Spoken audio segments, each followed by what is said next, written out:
Fulton, Missouri, a quiet little town in the Midwest. Not much has changed since 1946. Less than a year since the war had ended, the flags were up to welcome Winston Churchill. But he came to Fulton bringing a somber message for the world. From Stettin in the Baltic to Trieste in the Adriatic, an iron curtain has descended across the continent.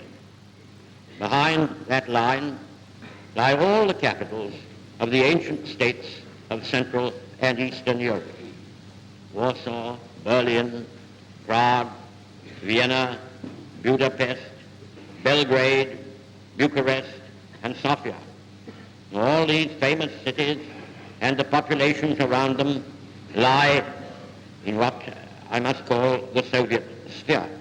The speech was not well received in the United States. It was thought to be too tough a speech.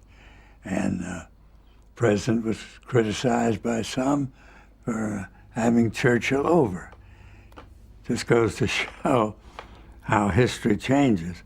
Now it's one of the great speeches that's ever been made because it helped warn the world about the danger of the Soviet aggrandizement.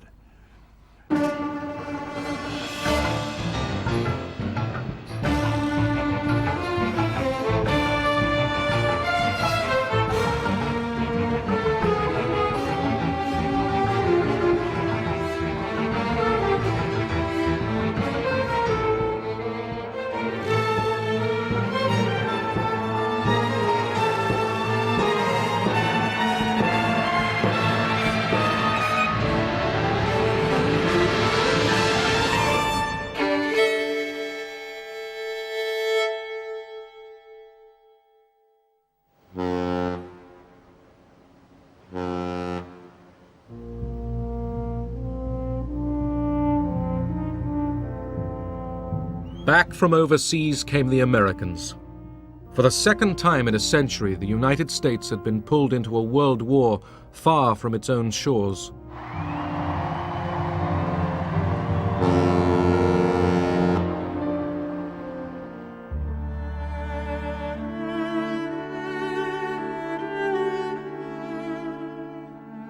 "300,000 Americans never came home. But the rest returned to a country wealthier and happier than ever before."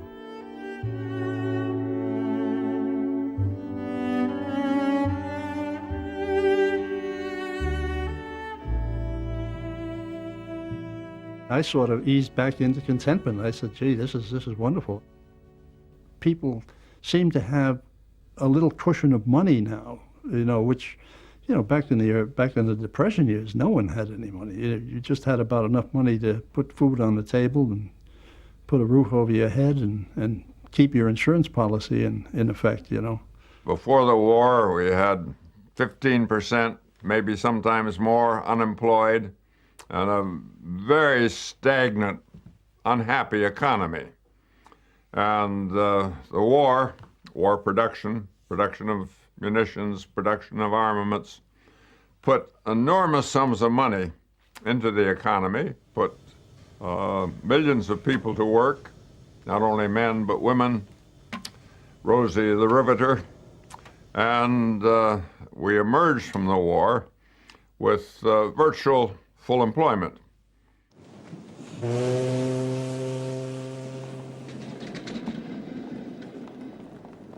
As soon as the war was over, the factories, they realized, hey, the Americans have been without a car since before the war. Let's get back into automobile production. And of course, the people were anxious for automobile. There was gasoline available, foodstuffs became available. So the economy definitely was on the rise. War and the post-war rush to spend put American capitalism back on its wheels.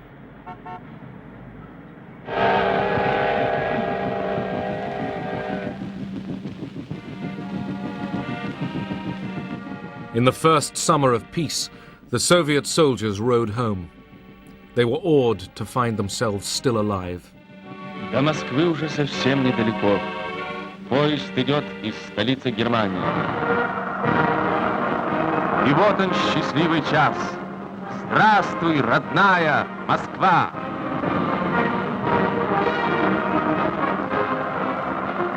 Здравствуйте, герои-победители! In the crowds that welcomed them, it was the lucky ones who found their sons or husbands.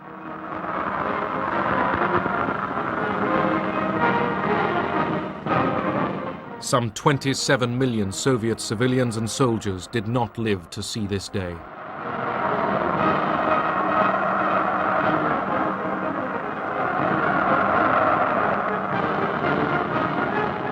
И целовали людей незнакомых, радовались.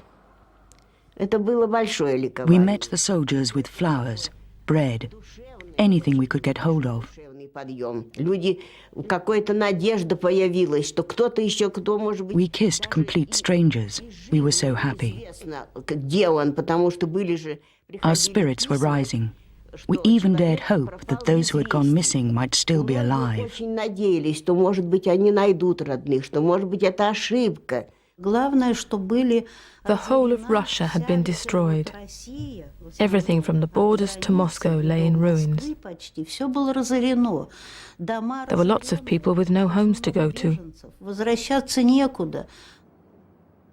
Where the Germans had passed, nearly 70,000 villages had been destroyed. Cities lay in rubble. Stalin's pre-war achievements, the factories and apartment blocks of the 5-year plans, had been wrecked by the invaders.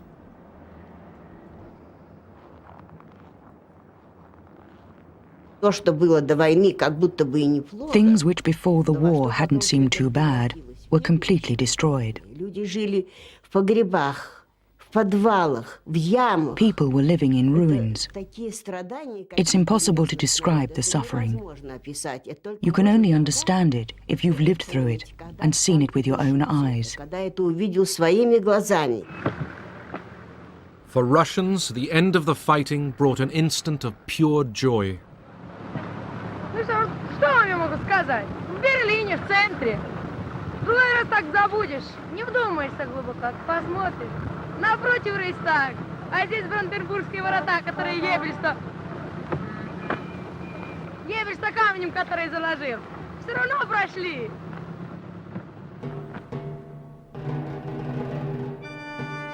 Berlin, the final battlefield.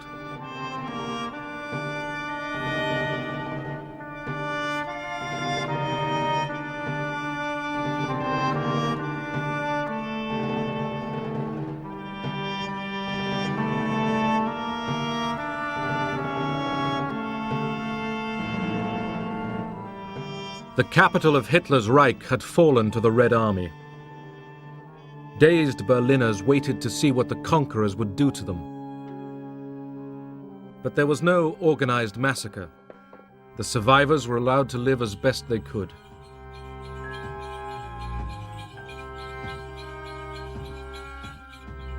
Stalin even ordered his troops to feed the Berliners, but the soldiers looted homes, and all over the city they hunted down women.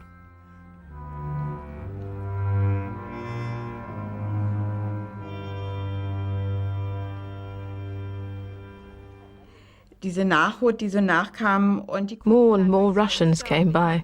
They looked through the window. Then one of them suddenly came in. I was babysitting. He took the child from my lap and gave it a toy and some cigarettes to play with. Zigaretten und irgendein Spielzeug zum Spielen. Und das war dann die erste Vergewaltigung. That was the first time I was raped. It was terrifying. Und mir war das alles so furchtbar und ich konnte Afterwards, I couldn't speak. mich gar nicht richtig äußern.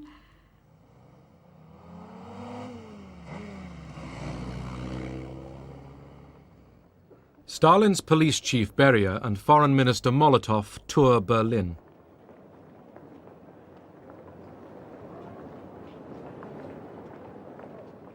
Germany was divided into 4 occupation zones, and each of the Allies took a sector of the German capital. The Allies had decided that Germany should compensate them for war damage. Marshal Zhukov said, "We have fought long and hard. We've captured Berlin. We have the moral and legal right to take out as much as possible in reparations. We don't know what the future holds."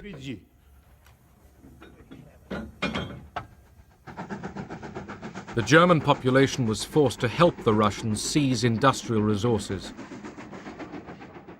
Not just machines, thousands of craftsmen and scientists were kidnapped and taken to the Soviet Union.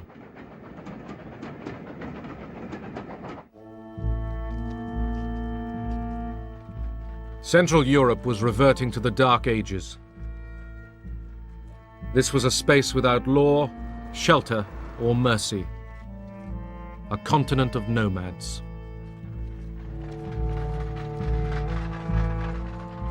Millions of people uprooted by the Nazis were struggling home.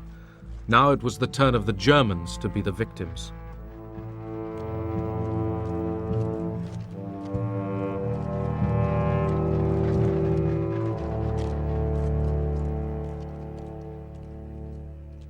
From the Mediterranean to the Baltic, the victors were shaping Europe in their own image. Poland, the invaders' route to Russia, obsessed Stalin. Eastern Poland had been annexed by the Soviet Union.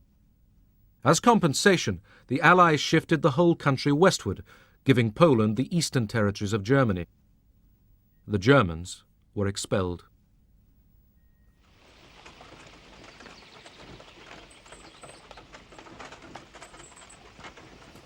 Poles, whose own homelands had been seized by the Soviet Union, now took over German farms and houses.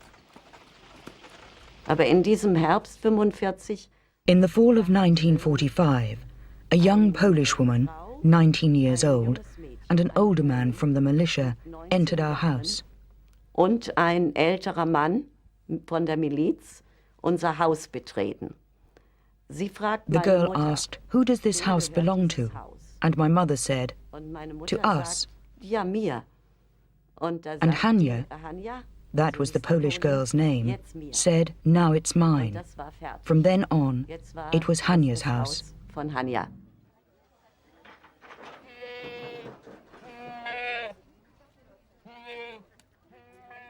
Morgens 6 Uhr. 6 in the morning, the militia came and banged the butts of their weapons against the door. Und sagen raus. Out. Und jetzt, da habe ich als Even though I Kind was gemerkt, only a child, I auch knew als this Kind, was ich weiß it. es ganz genau. Jetzt ist es echt. From all over Europe, some 12 million Germans were expelled from lands they had lived in for centuries.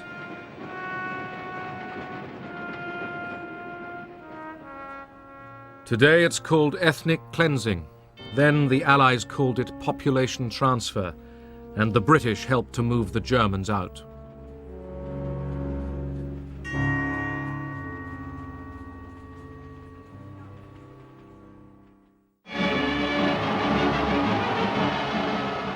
Victory in London.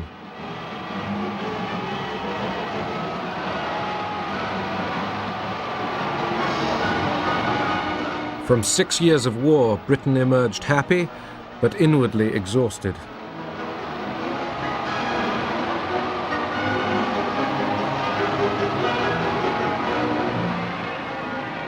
For the moment, people cheered for king and empire as if nothing had changed or ever would.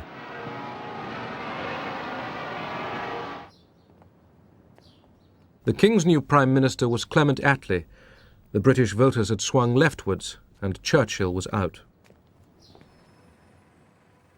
In foreign policy, the new Labour government held tightly to the American alliance. Ernest Bevin, the new Foreign Secretary, was a trade union veteran who mistrusted communists.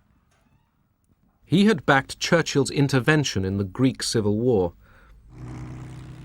British interests were at stake here. The concern was that the conflict might threaten Britain's oil route from the Middle East through the Mediterranean.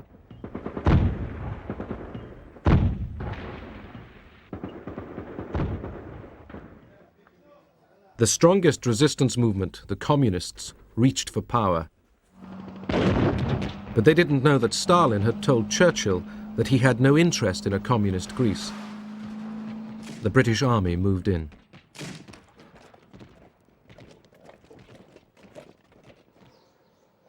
The Civil War was long and cruel.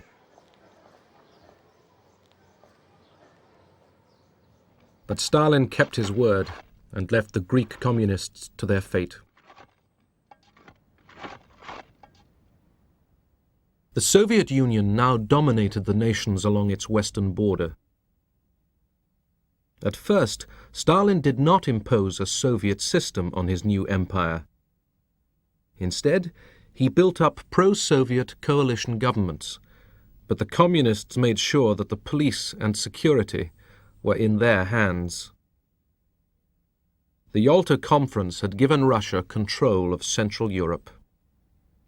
We knew perfectly well what the Russians interpreted as democracy and all that, but then we were allies fighting a war together. We couldn't very well say to Stalin, now we are going to write down our interpretation of Western democracy and you've got to sign up and say this is your interpretation. It wasn't possible. We began to receive cables from American representatives in what we were all later to call the satellite countries on the behavior of Soviet troops with respect to the people of Poland, of Bulgaria, Romania, Yugoslavia, and so on. So trouble was in the air. What would happen is that such and such a prominent member of the Peasant Party of Bulgaria would be kidnapped, simply would disappear. Or other figures who were not acceptable for inclusion in the People's Democratic new regimes would be disappeared.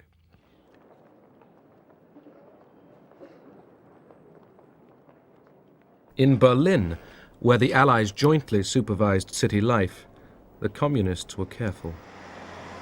The idea was at the beginning to cooperate and gradually to build up the party, making the best organized party, the most militant party, the most active party, and gradually increase the influence on the other parties, and gradually take over the whole situation, but not at once.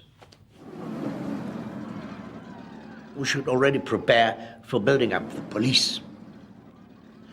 The man for personnel, changes personnel. The man for education. So we were flabbergasted. We only 3 or 4 comrades and everybody else are social democrats and bourgeois democrats and so on. So one of us asked and said, it must look democratic, but we must have everything in our hands. Many Germans perfectly well understood that brown, the Nazi colors, were becoming red overnight. After all, the methods in some ways were the same, or at any rate very similar, of forcing people to do things against their will. For me, my only comparison was always the Soviet Union under Stalin.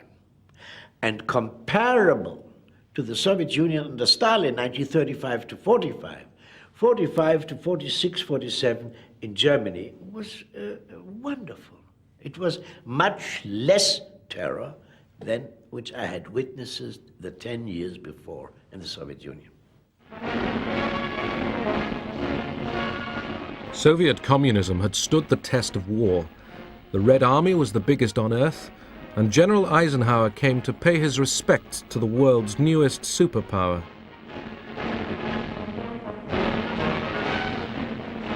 But Stalin feared encirclement by the capitalist powers.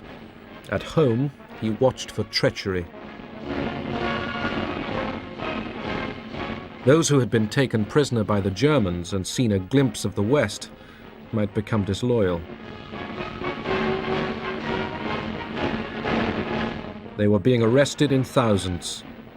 The Americans knew what was going on. We had a maid whose husband was a prisoner of war. When he finally was repatriated and came back, it was this great reunion. Life was wonderful again. The family was reunited.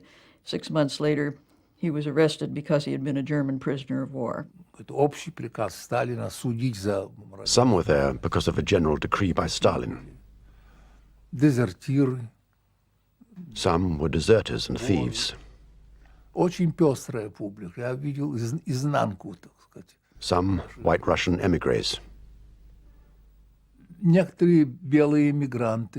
Some Poles from the Home Army. I entered a whole new world. Prison camps were my university.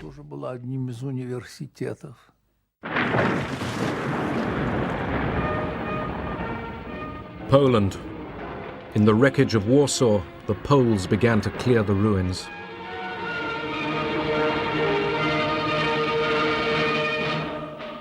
The Poles had fought the Germans on every front, east and west. Now they worked together to rebuild their country.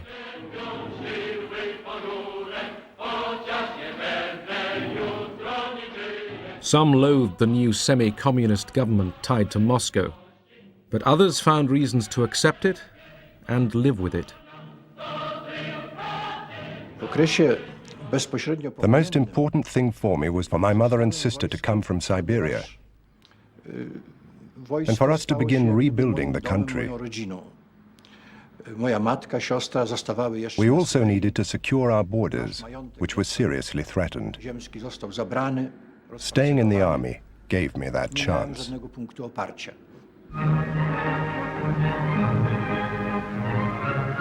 In Moscow, Poland's new puppet leaders were taken to the opera.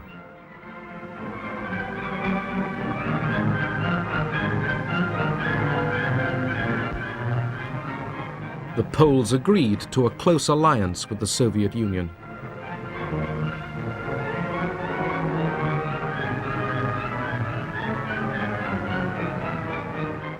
Stalin promised to defend the new Polish frontiers against any German attempt to win back the lost territories.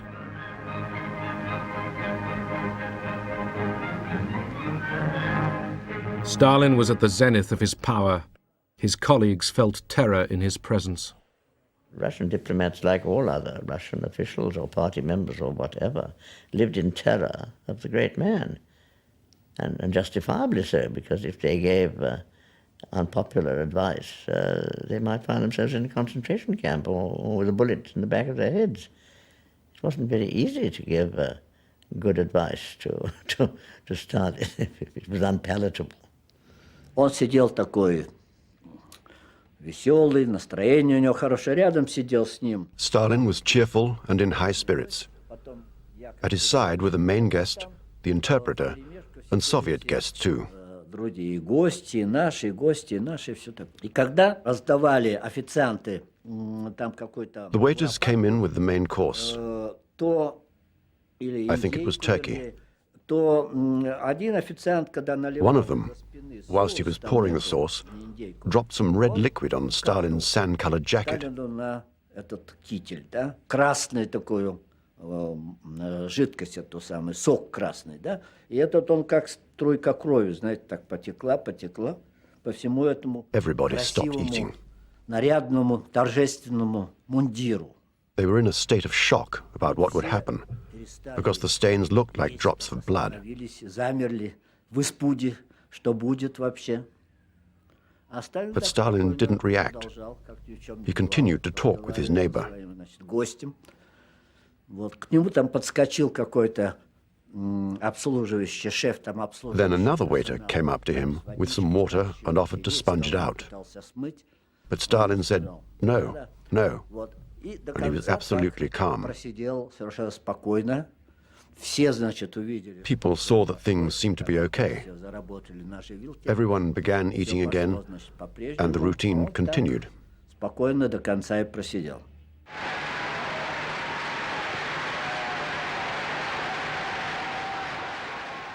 To mark the Soviet elections, Stalin made a grand appearance.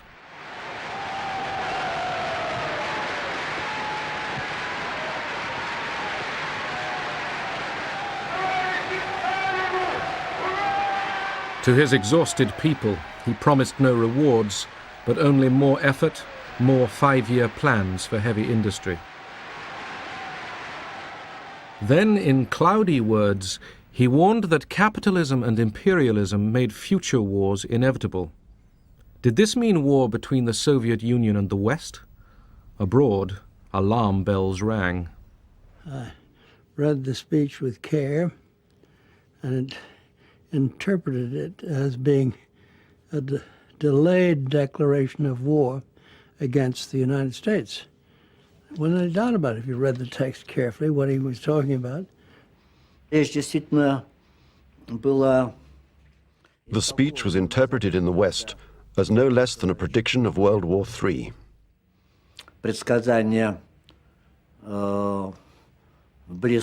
I don't think this was right, though.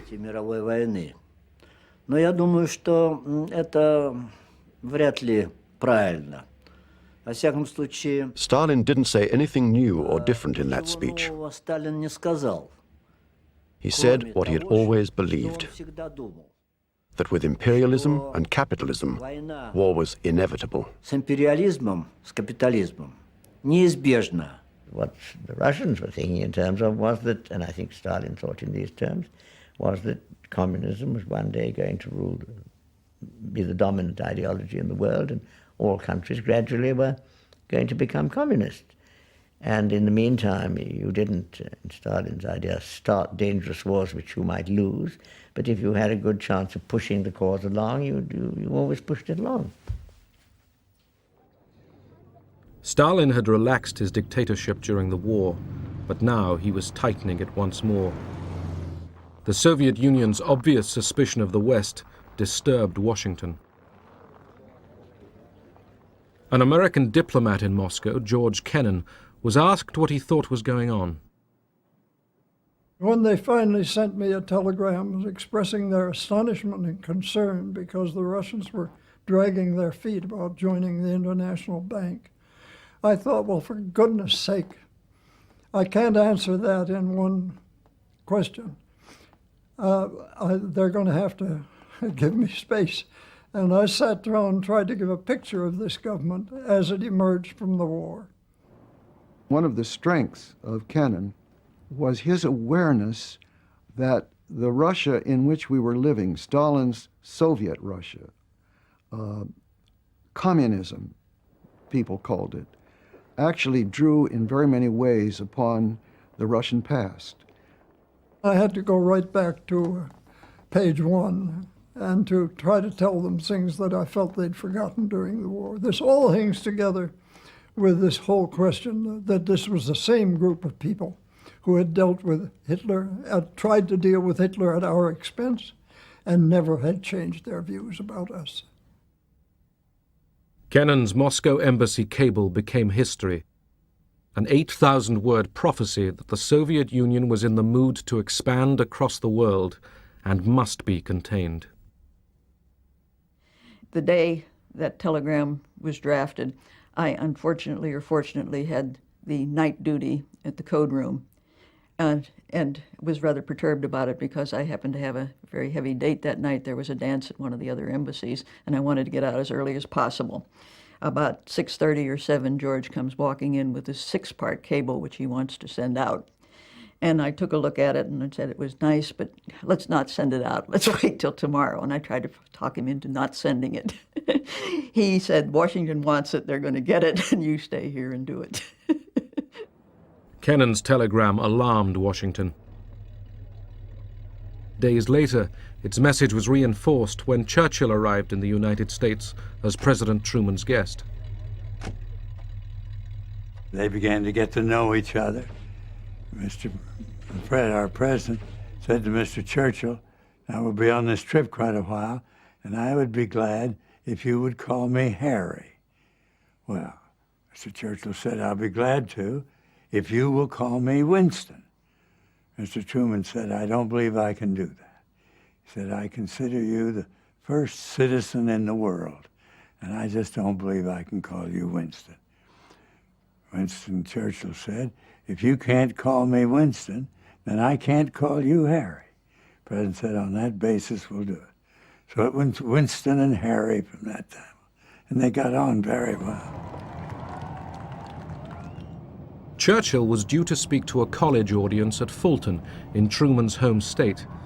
Privately, he showed Truman what he was going to say.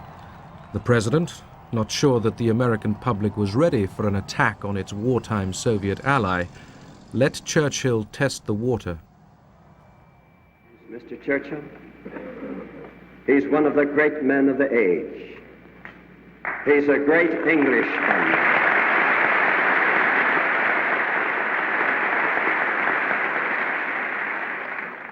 He's a great Englishman, but he's half American.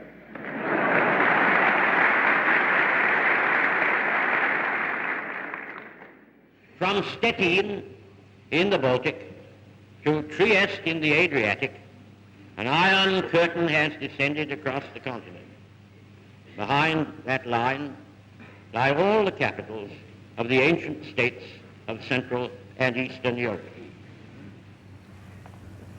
Except in the British Commonwealth and in the United States, where communism is in its infancy, the Communist parties, or fifth columns, constitute a growing challenge and peril to Christian civilization. Whatever conclusions may be drawn from these facts, in fact they are, this is certainly not the liberated Europe we fought to build up, nor is it one which contains the essentials of permanent peace. Immediately after that, Stalin came out with answers to a foreign correspondent's questions in which he compared Churchill to Hitler and decried Churchill's speech as a belligerent call to arms against Soviet Russia. Since 1945, America had been extending its influence and power all over the world. Stalin grew nervous. He put pressure on Turkey to grant the Soviet Union a military presence in the Dardanelles and the Bosporus. America and Britain feared a threat to the Suez Canal.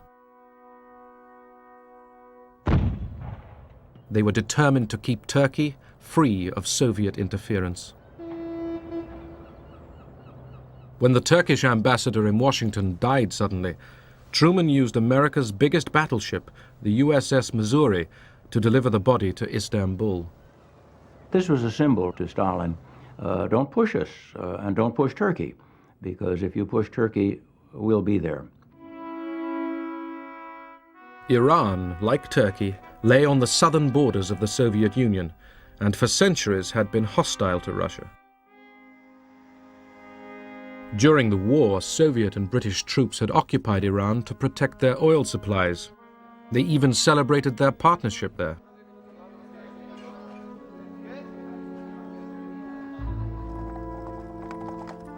The old Shah, thought to be pro-German, was dethroned and replaced by his son, Mohammad Reza Pahlavi. There was an agreement that once the war was over, the British and Soviet troops would both pull out. When the occupation was due to end, Stalin didn't want to leave.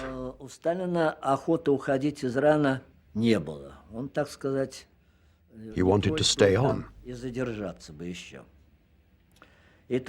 This created problems. There was lots of pressure put on us, pressure from the British.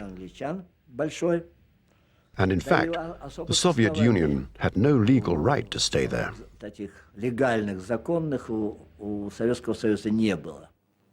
Iran presented the Security Council of the newly founded United Nations with its first crisis.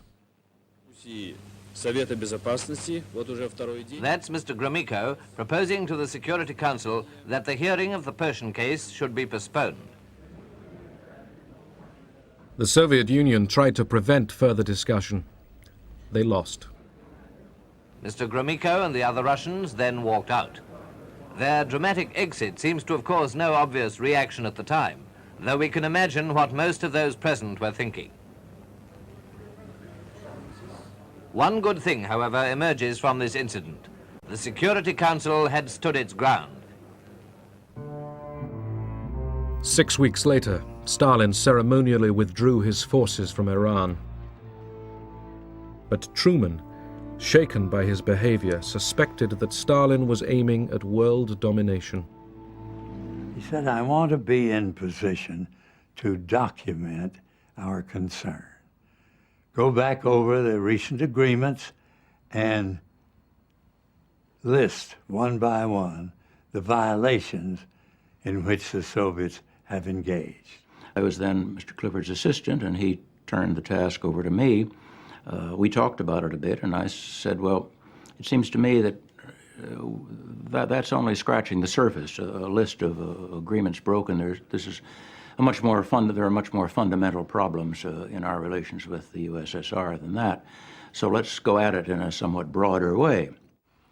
We spent weeks on it then, interviewed most of the top officials in the United States. There was absolute unanimity in all of the agencies concerned as to the nature of problems we had and the kind of response we were going to have to make. We ended up the report by saying, the policy of our country should be set and clearly set. The Soviet Union constitutes a real menace to freedom in this world. Freedom in Europe, freedom in the United States. So we must prepare for it. The Clifford-Elsie report was kept secret.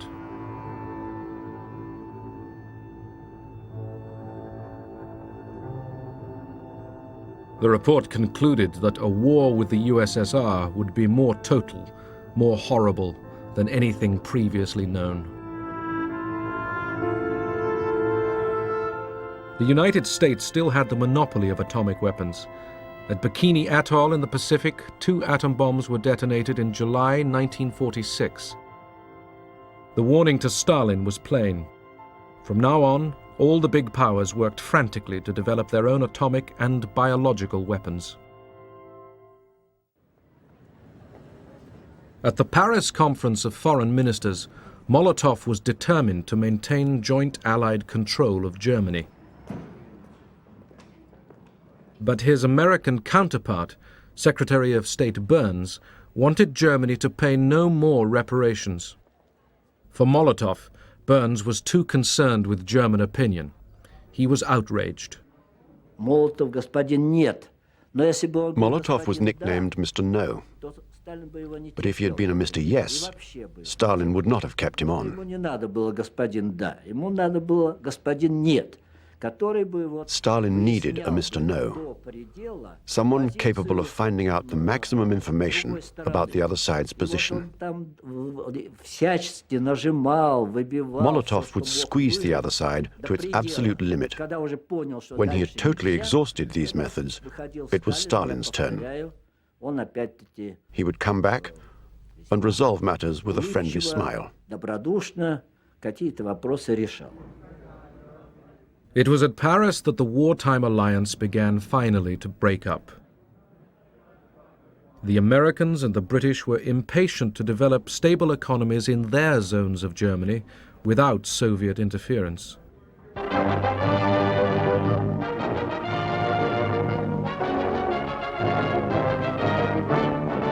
Stuttgart, Germany, scene of an event that marks a new phase in Europe's destiny. Secretary of State James F. Burns is here to set forth the policy of the United States on Germany, a speech widely interpreted as marking the end of America's appeasement of Russia. Burns tells the Germans and the world, it is not in the interest of the German people or in the interest of world peace that Germany should become a pawn or a partner in a military struggle for power between the East and the West. I listened to the Burns-Stuttgart speech with marked approval because, in fact, I had written most of it. And those of us who worked on it, and Burns, were not thinking in anti-Soviet terms. The American people want to return the government of Germany to the people of Germany. The American people want to help the German people to win their way back to an honorable place among the free and peace-loving nations of the world. In 1945, the Allies had approved Poland's annexation of Germany's eastern provinces up to the Oder and Neisse rivers. But now Burns suggested that the new frontier was unfair to Germany and might be changed. It was a shocking statement. It made us think that our western border was being questioned by the Germans and by other Western countries. Jest I będzie kwestionowana przez mocarstwa zachodnie, przez Niemcy. It was one of the most important things that strengthened our ties with the Soviet Union. Umacniał nasze sojusznicze stosunki ze Związkiem Radzieckim. More pictures have arrived from Moscow. They show the everyday scene in the Soviet capital's famous Red Square. And what's in their shops? Well, here's a glimpse of the sort of things now on display.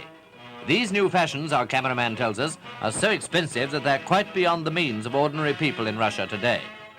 Ordinary people were much worse off than the newsreels showed. Был период ужасный. Вы знаете, it was a very hard time. I had a son who was 1.5 years old. He used to get a plate from the cupboard and walk after me saying, "Give me, give me." But I had nothing to give him. We used to go to the market and buy horse feed. On the collective farms, war damage and the death of so many workers at the front were deepening a grave food shortage. I took a trip down through the Ukraine, and it was the time of the 47 famine that was going on down there, about which nothing was heard in the outside world. Soviets were talking about great grain harvests and everything else. We got down there, on the train stops you would see children with distended bellies begging for bread.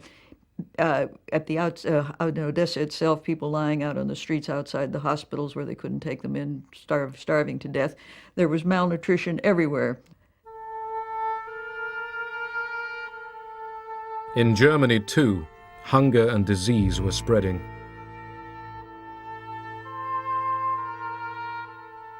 The nightmare of the Western Allies was that poverty would drive the Germans towards communism.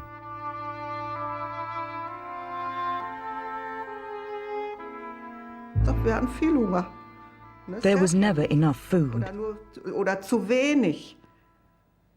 We were always hungry. In those days, we went on scavenging trips. We went to farmers and begged. Sometimes we got something, other times nothing. America's General Lucius Clay reflected, "There is no choice between being a communist on 1,500 calories a day and a believer in democracy on 1,000.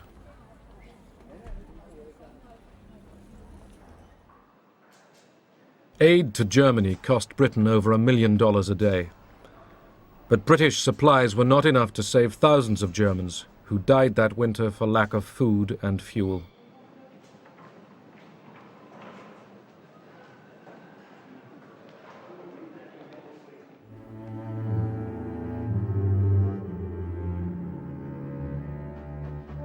Britain, too, was weakening. The fierce winter of 1946-47 brought industry to a standstill. The country's economy, undermined by 6 years of war, began to seize up. Coal ran out, electricity failed, and food rationing grew even tighter. You know, people forget again, we never had bread rationing during the war. We had bread rationing after it. And that was because we were pouring wheat into Germany to prevent mass starvation there. That was a bad winter altogether. It was cold and crops were bad. People were unhappy. And the communists were making strenuous gains here, there, and the other place, particularly in Italy and in France, but also in Germany.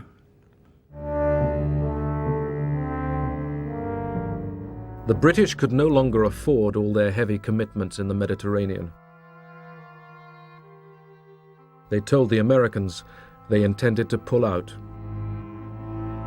The message came, and it was flat.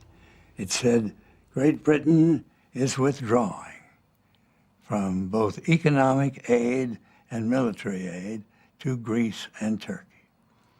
This simply crystallized the opinions in the executive branch that the United States had to move and move very, very quickly. The prospect didn't look good at all for Europe or for the United States or for anybody. In Washington, President Truman went to Congress. From now on, he announced, the United States would contain the advance of communism anywhere on the globe. This, at last, was the official declaration of the Cold War